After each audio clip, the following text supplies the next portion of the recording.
지금 이 순간 전 세계에서 가장 중요한 장소가 두 군데가 있죠. 하나는 파키스탄의 이슬람아바드, 또 하나는 미국 워싱턴의 국무부입니다. 이번에 트럼프 측에서 뉴욕 포스트랑 통화하면서 이렇게 말을 했어요. 앞으로 이틀 안에 뭔가 일어날 수 있다라고요. 근데 4월 21일, 지금은 휴전이 끝납니다. 말 그대로 휴전이 종료될 때까지 남은 시간이 6일 정도 남았는데 이 안에 합의가 안 되면 다시 전쟁이 시작될 수 있겠습니다. 그리고 트럼프 측에서는 휴전에 대한 연장은 선택사항에 존재하지 않는다라고 말을 했기 때문에 트럼프가 말한 이틀 안에 뭔가 큰일이 일어날 수 있다라는 거예요. 그래서 이번 영상을 통해서는요, 지금 동시에 돌아가고 있는 이 두 개의 협상이 있습니다. 각각 무엇을 노리고 있고 왜 하나로 연결되어 있는지 한 방에 정리드려 보도록 하겠습니다. 그동안에 미국과 이란 전쟁 시작되고 나서 한 달 넘게 서로 공격이 이어졌었죠. 그러다가 지난 4월 7일 트럼프 측에서 최후 통첩을 날렸습니다. 기한은 그날 밤 8시까지였고요. 그때까지 협상 안 하면 문명 전체가 사라질 것이다. 이 통첩 시한 90분 남기고 미국과 이란이 극적으로 2주간의 휴전에 합의를 했어요. 그리고 그 휴전 기간 안에 종전 협상을 하자, 이렇게 된 겁니다. 그래서 지난 4월 11일 파키스탄의 이슬람아바드에서 첫 번째 종전 협상이 열렸었죠. 미국 측에서는 벤스 부통령이 직접 왔었고요. 트럼프 대통령의 맞서이, 쿠슈너, 그리고 중동 특사인 위코프까지도 합류했어요. 이란 쪽에서 갈리바프 국회의장, 아라그치 외무장관을 포함해가지고 71명이나 되는 대표단이 왔습니다. 이번 협상이 1979년 이란 혁명 이후로 47년 만에 최고위급 대면 회담이었었는데 그만큼 무게가 많이 실린 자리였었죠. 근데 결과가 어떻게 됐느냐? 21시간 동안 마라톤 협상을 했는데 합의에 실패했습니다. 가장 큰 걸림돌이 뭐였냐? 바로 우라늄 농축과 관련된 문제였어요. 우라늄 농축이라는 건 쉽게 말씀드려서 핵무기를 만들 수 있는 재료를 준비하는 과정인 건데 미국은 이란한테 앞으로 20년 동안 우라늄 농축을 완전히 멈춰라, 이렇게 요구한 겁니다.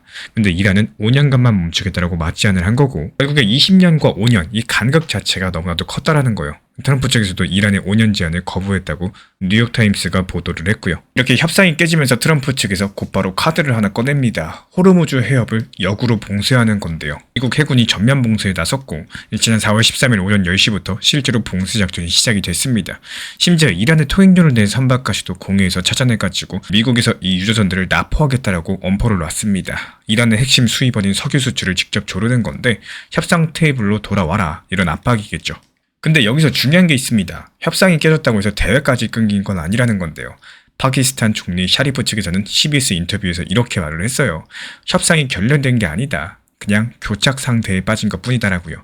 실제로 로이터 통신, CNN, 블룸버그 같은 이 주요 외신들이 일제히 보도한 내용을 보시면은 미국과 이란 사이의 물밑 대화가 계속해서 이어지고 있다라고 합니다. 트럼프 측에서도 직접적으로 이란에서 연락이 왔다라고 말을 했고요.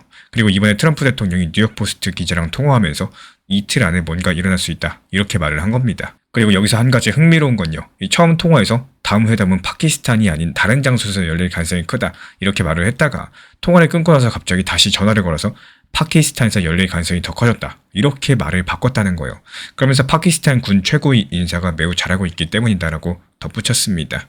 이건 지금 국제정세에서 파키스탄의 중재가 그 뒤에서 상당히 빠르게 움직이고 있다, 이런 신호를 읽어볼 수가 있겠고, 물론 아직까지 확정된 건 아닙니다. 이 장소나 일정 같은 것들 공식적으로 정해진 건 없습니다. 그래서 여기까지가 첫 번째 판, 미국과 이란 이야기입니다. 근데 같은 날 지구 반대편에서 또 다른 판이 열렸어요. 이번에 미국 워싱턴 국무부에서 이스라엘과 레바논이 직접적으로 만났고요. 루비오 국무장관이 직접 회담을 주재했고요. 그리고 이스라엘에서는 라이터 주미대사, 레바논에서는 하마드 모하워드 주미대사가 참석을 했습니다. 이게 왜 중요하냐? 이스라엘과 레바논이 이렇게 직접 얼굴을 맞대고 만난 게 1993년 이후에 처음입니다. 무려 30년이 넘은 시기인데 이 회담이 갑자기 성사된 배경이 있습니다. 지난 4월 8일에 이스라엘이 레바논 수도 베이루트 중심부를 대규모로 공습을 했었죠. 하루 만에 350명이 넘게 사망했습니다. 그리고 1990년 레바논 내전 종료 이후에 최악의 참사였었는데 이 사건이 워싱턴과 유럽의 시각을 바꿨다는 분석이 나오고 있어요. 이거 이대로 두면 안 되겠다, 이런 위기감이 커졌던 거고요. 트럼프 측에서도 네타냐후 총리한테 직접 전화해가지고 공습을 줄이라고 압박까지도 넣었습니다. 그런데 이스라엘 레바논 회담에서 양쪽의 입장이 완전히 다릅니다. 지금 레바논 같은 경우에 일단 폭격부터 멈춰라, 조건 없는 휴전이 먼저다라는 입장이고, 반면에 이스라엘은 헤즈볼라의 완전한 무장 해제가 목표다, 그래야 평화협정을 논의할 수가 있을 것이다, 이런 입장입니다. 헤즈볼라 같은 경우는 레바논에 있는 무장단체인데 이란이 그 뒤를 봐주고 있는 상황이죠.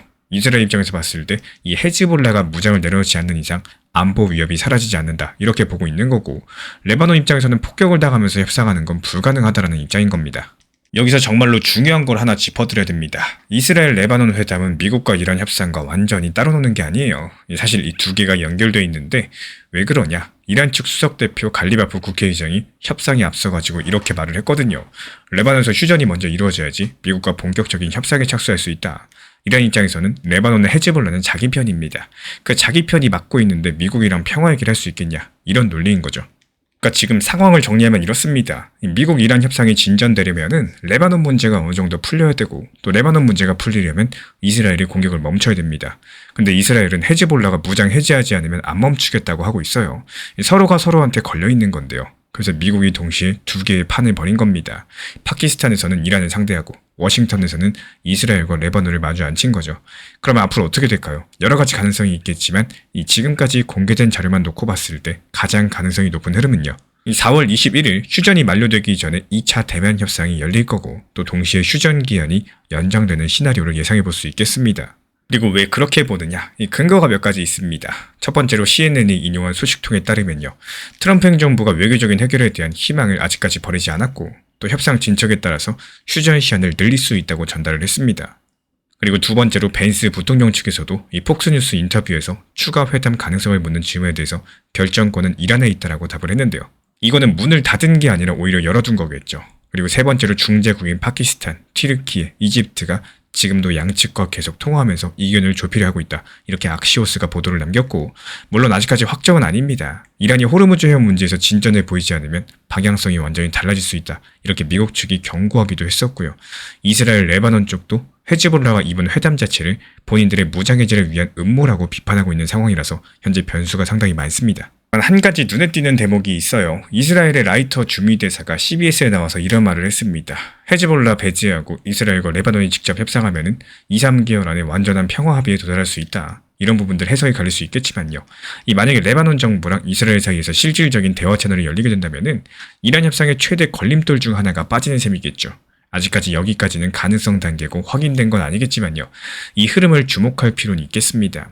지금 중동에서 미국과 이란 종전협상, 이스라엘 레바논 회담 이 두 개의 판이 동시에 돌아가고 있는 상황이고 그리고 이 두 판은 서로 연결이 돼 있습니다.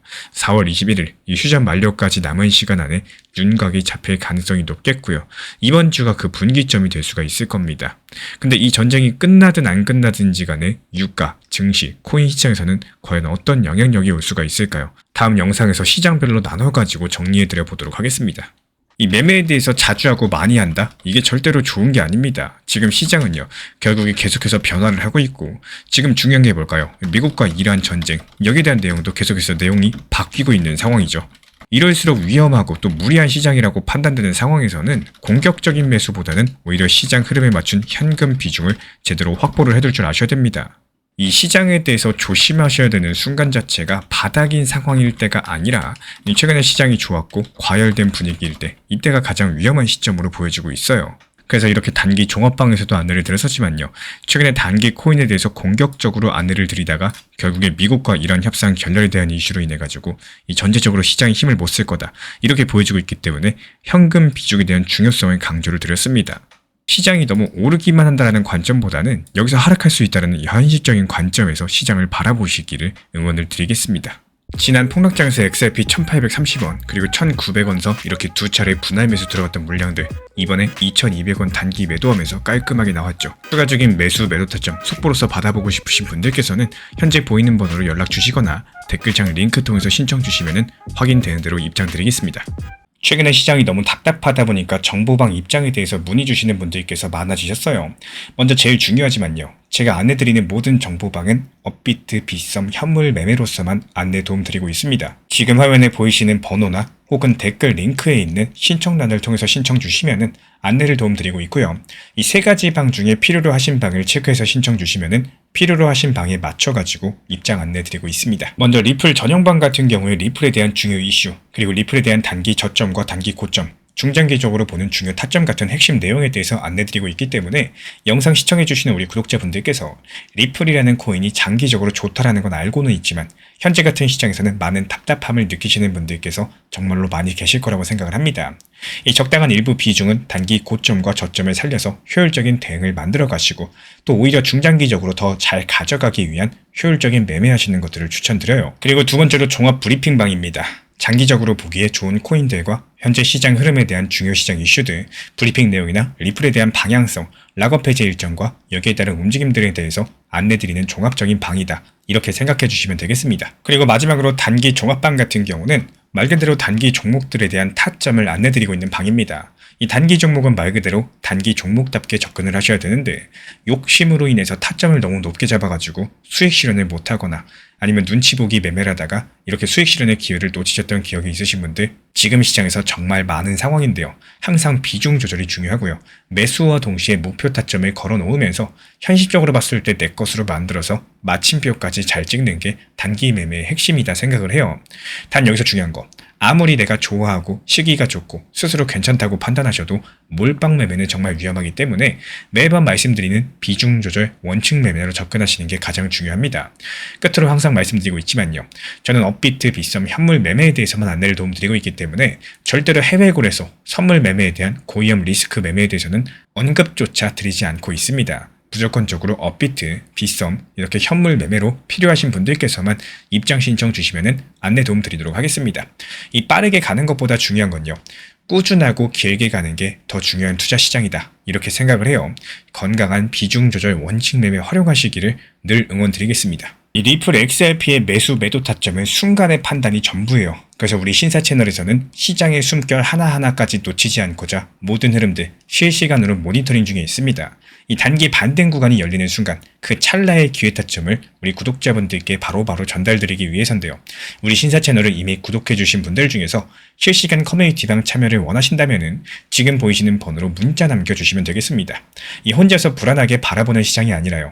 함께 흐름을 읽고 움직이는 경험들을 선사해 드리도록 하겠습니다. 제가 안내해드리고 있는 코인 신사 채널 멤버십 전용방에 대해서 짧게 설명드려 보도록 하겠습니다. 리플, 암호화폐 시장에 대한 중요한 이슈, 그리고 브리핑이나 시장의 흐름에 대한 전문적인 분석 내용 설명과 함께 차트상의 기술적 분석, 온체인 지표와 투자 심리에 대한 내용들을 같이 안내 도움 드리고 있고 가장 중요한 투자 심리를 컨트롤하기 위해서 포트폴리오의 구성에 대한 노하우, 투자 심리 컨트롤에 대한 내용도 같이 안내 드리고 있습니다. 코인 신사 스터디 멤버십 가입하신 분들께서는 아래 번호 혹은 신청 링크 통해서 남겨주시면 제가 연락드리고 있고 안내 설명과 함께 신사 채널 리플 전용 멤버십 방에도 입장 안내 설명드리고 있습니다.